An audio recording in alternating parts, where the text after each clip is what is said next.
नमस्कार। Logic ERP में आपका स्वागत है। यह वीडियो आपको फार्मास्यूटिकल होलसेल बिजनेस में लॉजिक बिजनेस स्टैंडर्ड सॉफ्टवेयर को प्रयोग करने का डेमो देगा।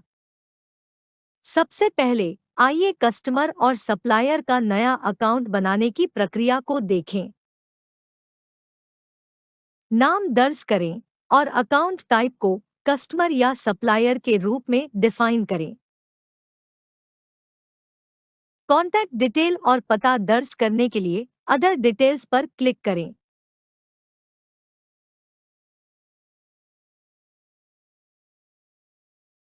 जीएसटी डिटेल्स और सेल नेचर को भी डिफाइन करें।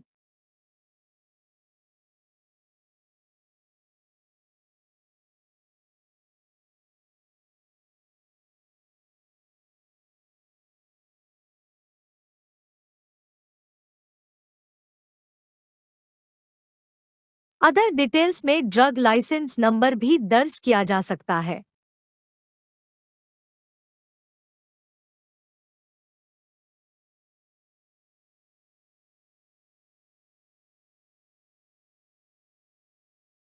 इसी तरह सभी डिटेल्स के साथ सप्लायर का अकाउंट बनाएं।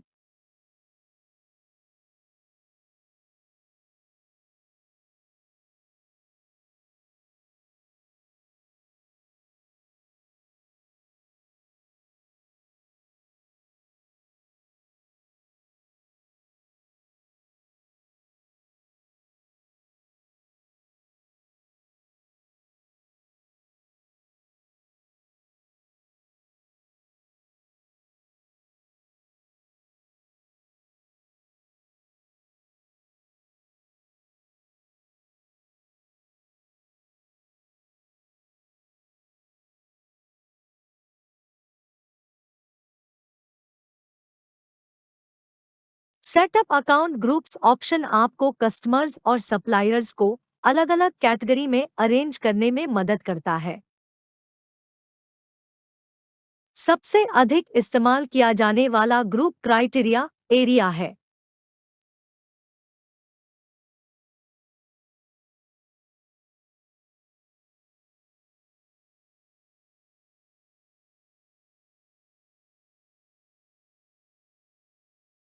कस्टमर्स को अलग-अलग एरिया ग्रुप्स में एलोकेट किया जा सकता है।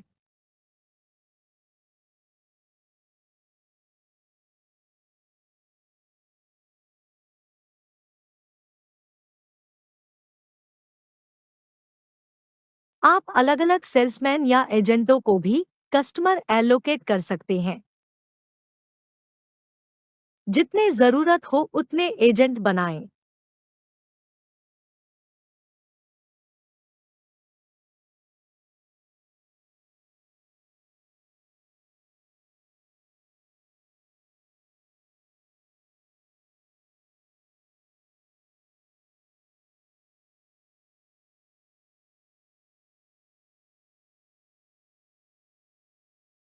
एलोकेट पर क्लिक करें और उस ग्रुप में एलोकेट किए जाने वाले अकाउंट चुनें।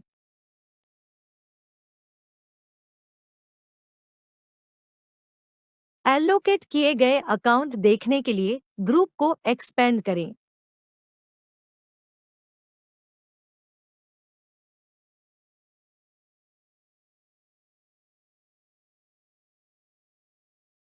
आइए अब आइटम्स की ग्रुपिंग को देखें। सेटअप आइटम ग्रुप ऑप्शन की मदद से आप आइटम को अलग-अलग ग्रुप्स में अरेंज कर सकते हैं।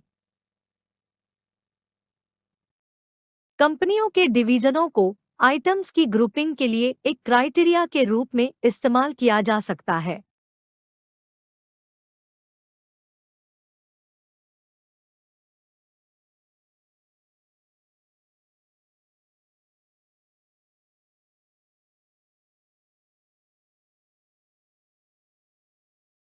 एलोकेटेड आइटम देखने के लिए ग्रुप को एक्सपेंड करें।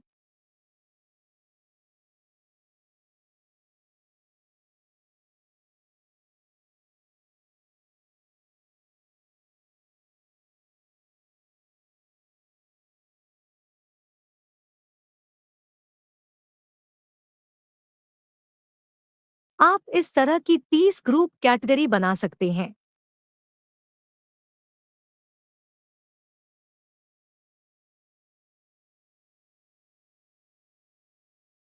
आप सेटअप कंपनी ऑप्शन की मदद से आइटम्स की कंपनियां बना सकते हैं।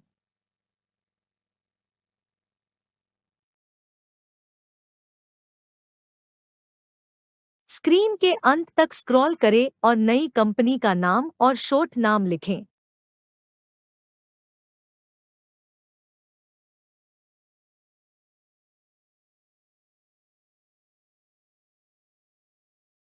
सेटअप आइटम ऑप्शन की मदद से आप नए आइटम बना सकते हैं।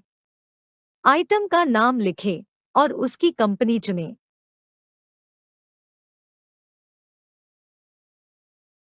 उन ग्रुप्स को चुनें जिनसे आइटम संबंधित है।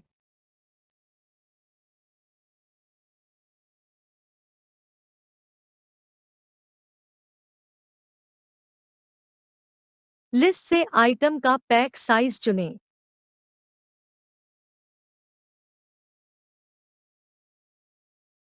यदि यह लिस्ट में मौजूद नहीं है, तो आप एक नया पैक साइज बना सकते हैं।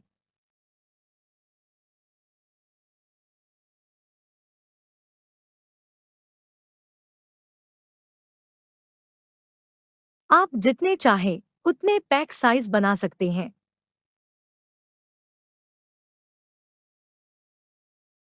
तो 10 और 15 गोलियों की दो पैकिंग बन गई है।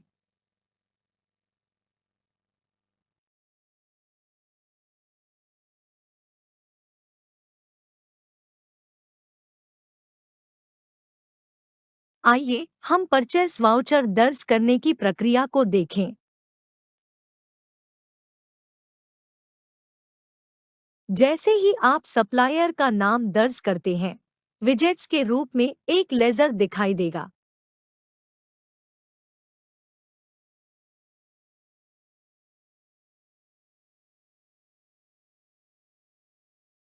आइटम का नाम दर्ज करें और लिस्ट से बैच नंबर चुनें या एक नया बैच बनाएं। दर्ज किए गए आइटम का आखिरी scheme detail purchase voucher window के टॉप पर देखा जा सकता है। उस आइटम के पिछले परचेस ट्रांजैक्शंस को देखने के लिए विजेट भी एनेबल किए जा सकते हैं। अन्य आवश्यक डिटेल जैसे क्वांटिटी, फ्री क्वांटिटी, आइटम की एक्सपायरी डेट, रेट और डिस्काउंट भरें। व्यू टोटल्स पर क्लिक करें, जहां आप ग्रोस अमाउंट, रुपए में डिस्काउंट, टैक्स की राशि और नेट अमाउंट देखेंगे। बिल की अकाउंट एंट्री देखने के लिए F2 दबाएं।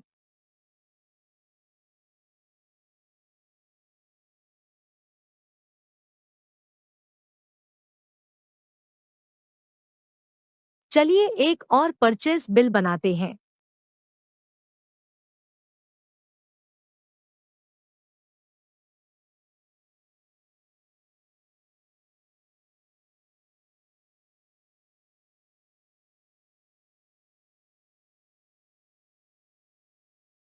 इन तीन कॉलम्स का उपयोग उस स्कीम को प्रीडिफाइन करने के लिए किया जाता है जिसे आप सेल बिल बनाते समय अपने कस्टमर को देना चाहते हैं। आइटम का नाम, बैच नंबर और अन्य डिटेल दर्ज करें।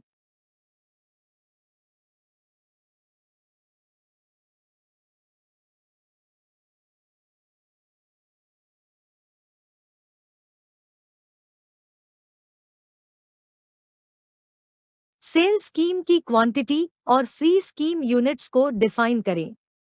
मिनिमम सेल क्वांटिटी का मतलब है कि फ्री स्कीम तभी लागू होगी जब कस्टमर मिनिमम सेल क्वांटिटी के बराबर या उससे ज्यादा खरीदेगा। इस कॉलम का उपयोग करना या न करना आपकी पसंद है।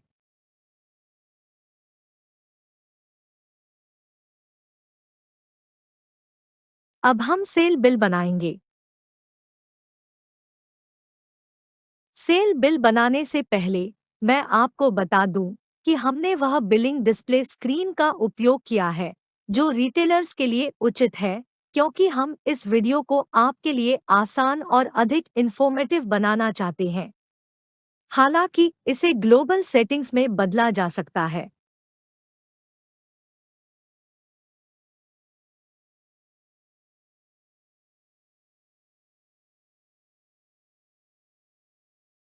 डिस्प्ले सेटिंग बदलने के बाद सेल बिल विंडो इस तरह दिखेगी, जो होलसेलर्स के लिए उचित है।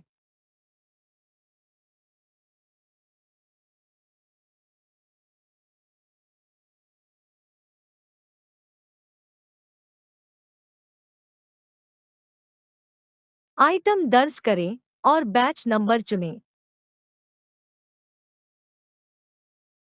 आप देखेंगे कि आइटम के परचेस ट्रांजैक्शंस दाईं ओर दिखाई दे रहे हैं।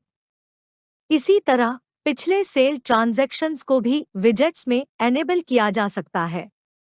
10 यूनिट की क्वांटिटी दर्ज करने के बाद एक यूनिट ऑटोमेटिकली फ्री दिया गया है, जैसा कि हमने पिछले परचेस वाउचर में डिफाइन किया था। प्रिंट पर क्लिक करते ही सेल बिल सेव और प्रिंट हो जाएगा। आप अपनी आवश्यकताओं के अनुसार प्रिंटिंग को कस्टमाइज करवा सकते हैं।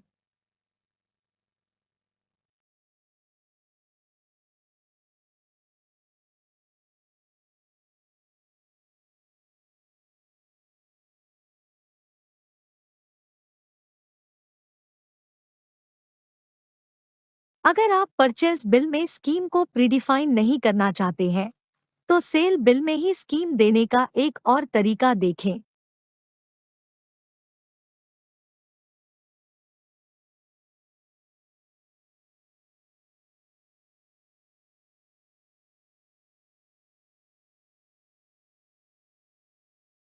सेल रेट कॉलम पर क्लिक करें और F7 दबाएं। यहां आप फ्री यूनिट्स की क्वांटिटी दर्ज कर सकते हैं।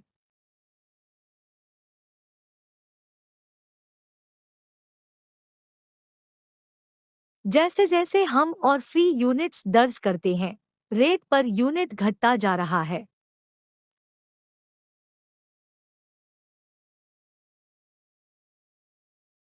फ्री यूनिट्स की वैल्यू स्कीम में दिखाई जाएगी।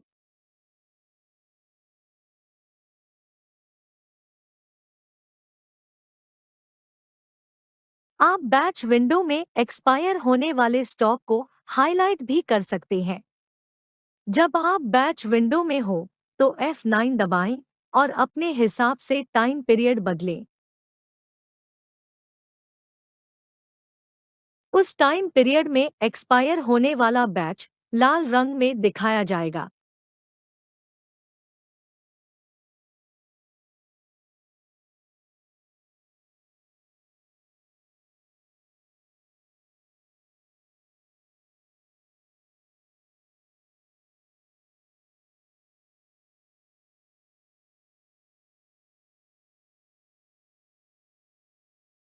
अब मान लेते हैं कि किसी कस्टमर ने आपको एक्सपायर्ड सामान वापस कर दिया है। इसकी एंट्री सेल चालान रिटर्न में की जाएगी।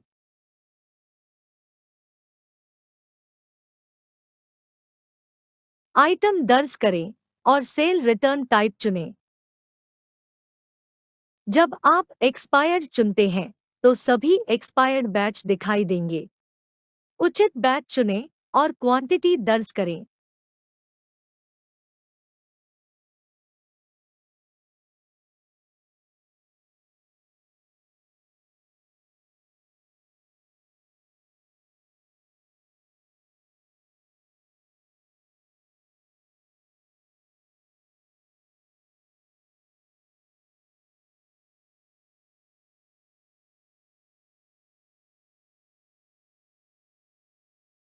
इसके बाद कस्टमर को क्रेडिट नोट जारी किया जाएगा। तो हम अब सेल रिटर्न बनाएंगे।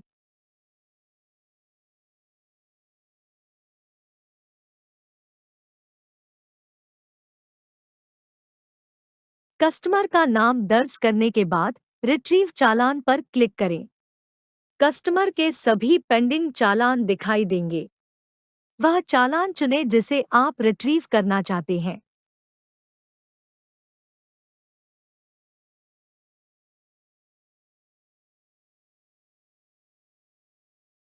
आप एक एक करके आइटम चुन सकते हैं या सिलेक्ट ऑल पर क्लिक कर सकते हैं।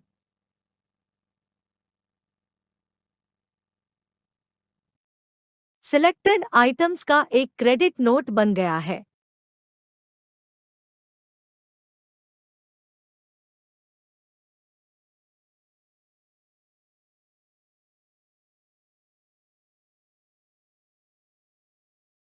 कस्टमर द्वारा लौटाए गए एक्सपायर्ड आइटम आपके द्वारा आपके सप्लायर को वापस कर दिए जाएंगे।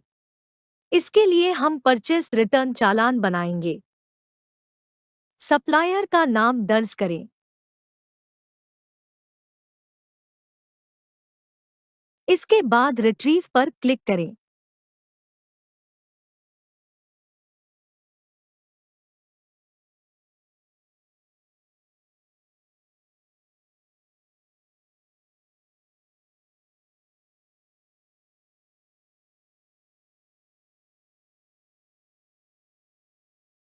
वह सेल रिटर्न चुनें जिसे आप रिट्रीव करना चाहते हैं। यह आपके सप्लायर को वह सामान वापस करने का एक आसान तरीका है जो आपके कस्टमर्स द्वारा आपको लौटा दिया गया था।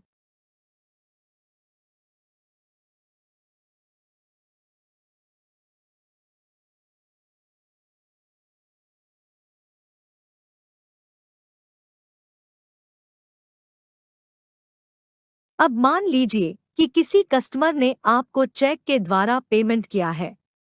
इसे बैंक रिसीट्स में दर्ज किया जाएगा। लिस्ट से बैंक अकाउंट चुनें। आप सभी अकाउंट वाउचर में नरेशंस को प्रीडिफाइन भी कर सकते हैं। आवश्यक डिटेल्स दर्ज करें।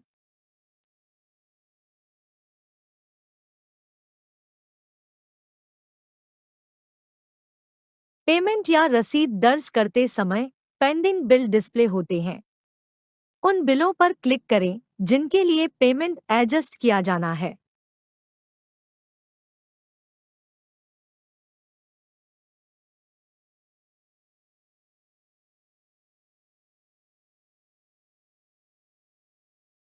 इसी तरह अगर आपको अपने सप्लायर को चेक के द्वारा पेमेंट करना है तो इसे बैंक पेमेंट्स में दर्ज किया जाएगा। वह बैंक अकाउंट चुनें जिसके द्वारा पेमेंट किया जाना है और अन्य आवश्यक डिटेल्स भरें।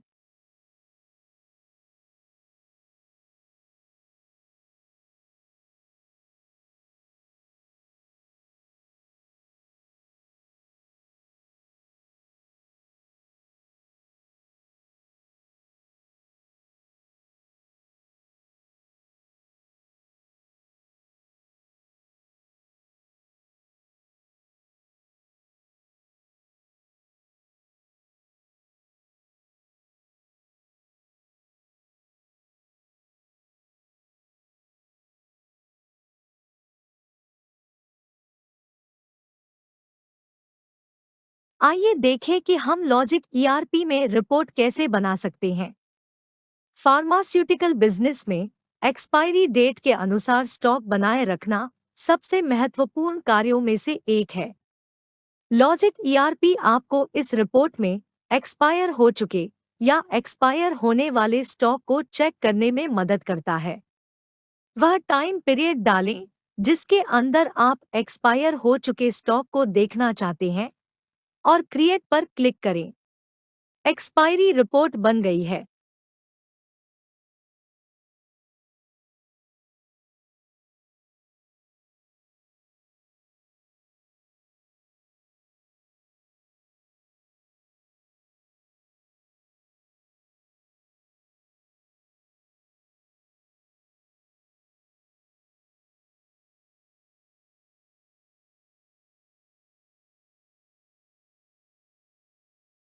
इस एक्सपायर हो चुके स्टॉक को खत्म करने के लिए हम एक परचेस रिटर्न बनाएंगे।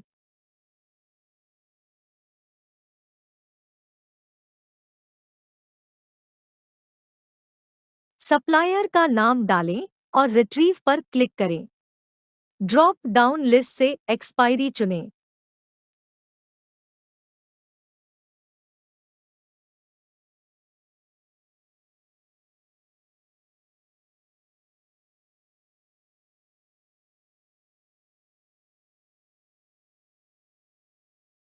बाकी के आवश्यक डिटेल डालें और वह टाइम पीरियड दर्ज करें जिसका स्टॉक आप खत्म करना चाहते हैं।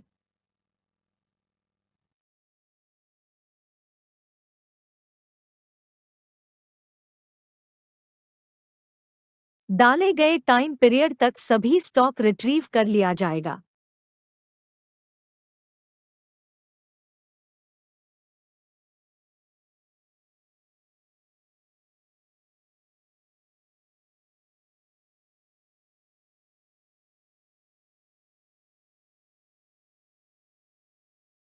आइए कुछ अन्य स्टॉक रिपोर्ट भी देखें।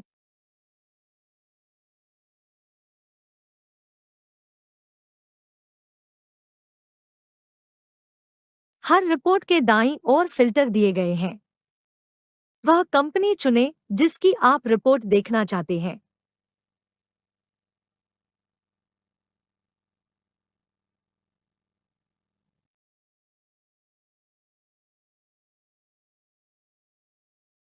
Product wise stock and sale report हर एक आइटम के opening stock, purchase, sale, return और क्लोजिंग स्टॉक को डिस्प्ले करती है।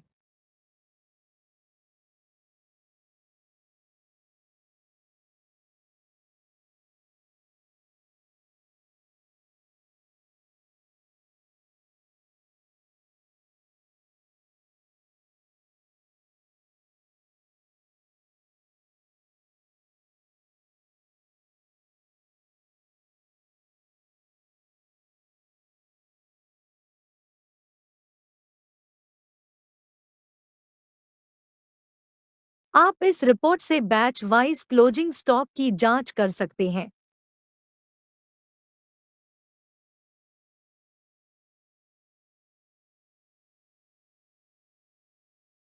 आइटम के स्टॉक लेजर को जूम डाउन करने के लिए आइटम पर डबल क्लिक करें।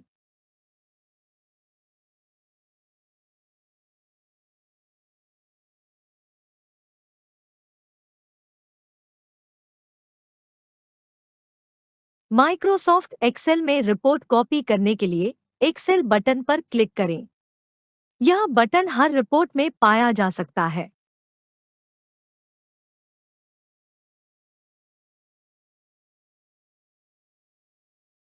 आइए एक नज़र कुछ सेल रिपोर्ट्स पर भी डालते हैं।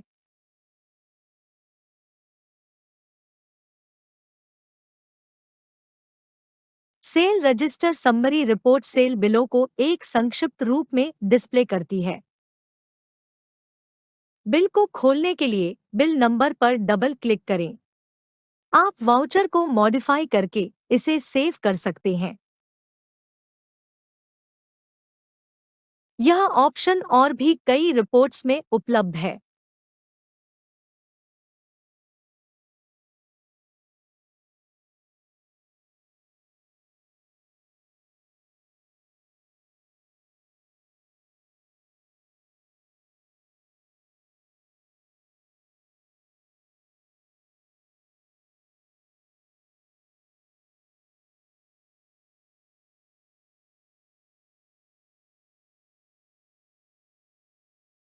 इसी तरह sale and sale return register detailed sale बिलों को आइटम नाम, बैच नंबर, क्वांटिटी, रेट और डिस्काउंट के डिटेल के साथ सेल बिलों को विस्तार में डिस्प्ले करता है। लाल रंग में दिखाए गए आइटम सेल रिटर्न के आइटम है।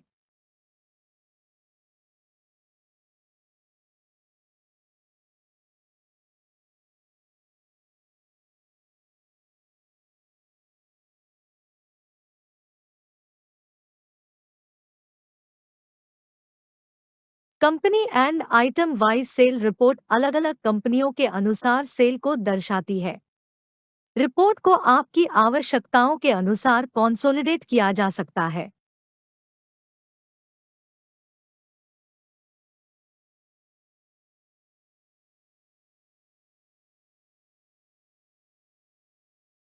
इसी तरह purchase register summary report purchase बिलों को एक संक्षिप्त तरीके से डिस्प्ले करती है।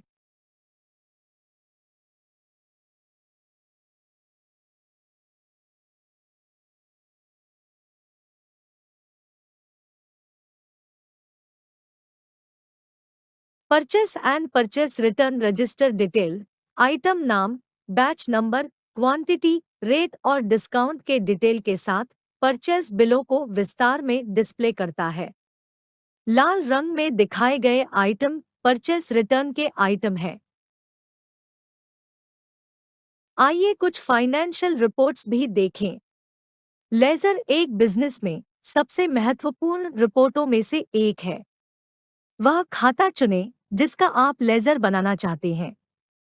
आप इसे टाइप और सर्च भी कर सकते हैं। एंट्री वाइज लेजर बन गया है।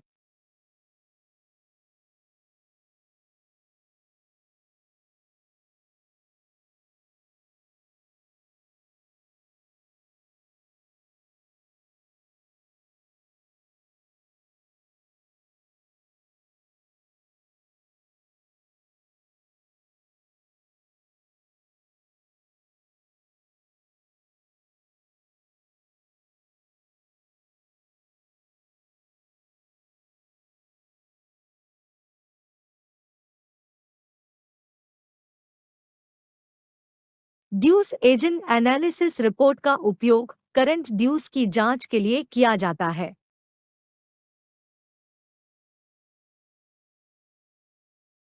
आप यह भी देख सकते हैं कि कौन से बिल ओवरड्यू हैं और कितने दिनों से हैं।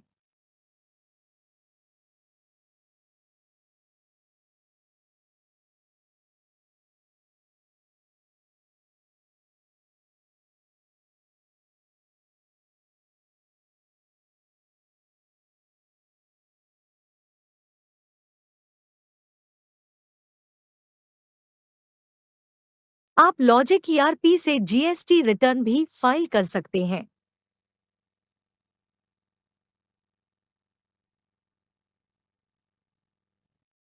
डेट एंटर करें और जनरेट पर क्लिक करें।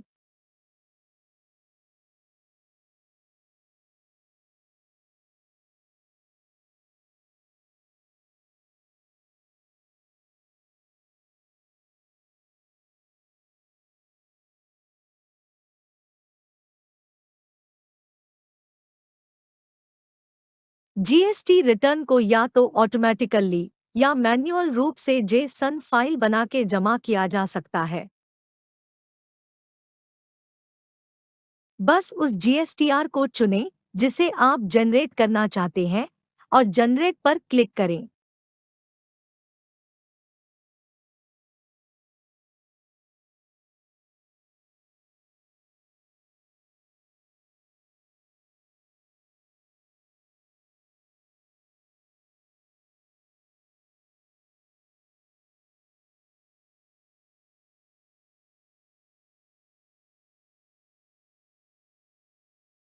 लॉजिक ईआरपी में जीएसटीआर2 को रिकॉन्साइल भी किया जा सकता है। आपको बस अपने सिस्टम से फाइल को ब्राउज करना है।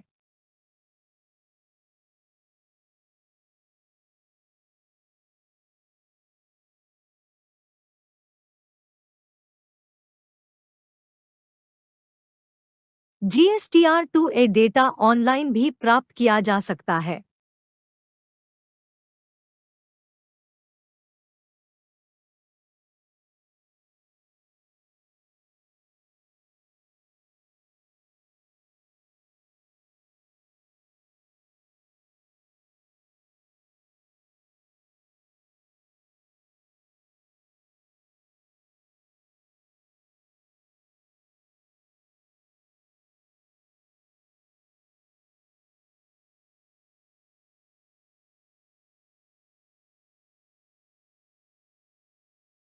इसी तरह जीएसटीआर3 को ऑटोमेटिकली या मैन्युअल रूप से जेसन तैयार करके जमा किया जा सकता है।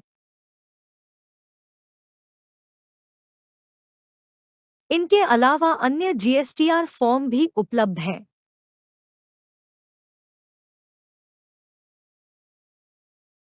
इस वीडियो को देखने के लिए धन्यवाद।